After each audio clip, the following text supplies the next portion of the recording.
Hey, what's up mga kaballers? Maligayang pagbabalik sa aking channel. Halina't pag-usapan natin ang balitang ipapasa na nga daw kay Luka Doncic ang mukha ng LA Lakers. At ang balita naman patungkol sa maaaring pagkuha ng Warriors kay Bobby Portis Jr. Tara na't pag-usapan natin yan dito sa Basketball Hot Shots.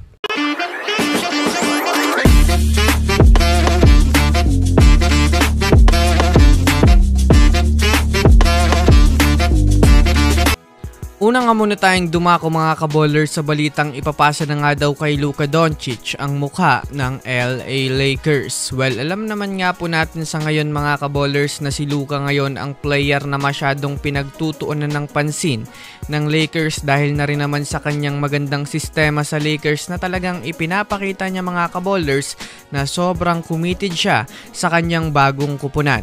Alam naman nga po ninyo mga kaballers na hindi nga naging maayos ang performance ni Luka sa Lakers ng nakaraang playoffs dahil sa hindi nga nito mga kaballers maganda ang pangangatawan.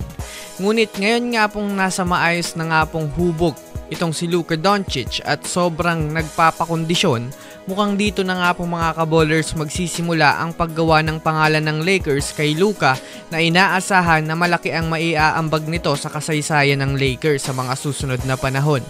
Sinabi nga po ngayon mga kaballers ni Shams Charania ng The Athletics na ipapasa na nga daw ngayon ni LeBron James mga kaballers ang torch kay Luka Doncic upang siya naman nga daw ngayon mga kaballers ang magsilbing bagong muka ng LA Lakers. Samantala, pumunta naman tayo mga kaballers sa balita patungkol naman sa maaaring pagkuha ng Golden State Warriors kay Bobby Portis Jr. Since wala pa nga po ngayon mga kaballers maayos na lineup ang Bucks dahil sa pagpakawala ng mga datihan nilang player, ay idinedeklara pa rin nga ng kanilang management na hindi pa nga ito ang final roster nila sa susunod na season.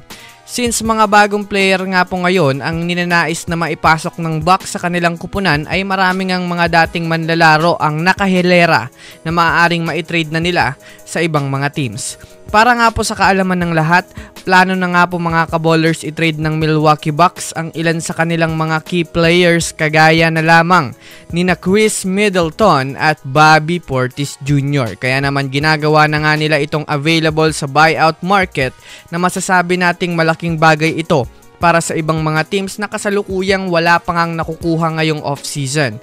Kagaya na lamang mga kaballers ng team ng Golden State Warriors na naghahanap pa rin ng panibagong player na maaaring ipalit kay Kevon Looney, kaya dito na nga mas lalong umuugong ang usap-usapan na dito na papasok ang pwedeng pagkuha ng Warriors kay Bobby Portis Jr. na isa din sa mga player na naililink na sa Warriors matagal na. Kaya labas mga Warriors fans, sa tingin nyo ba, bagay nga ba itong si Bobby Portis Jr.?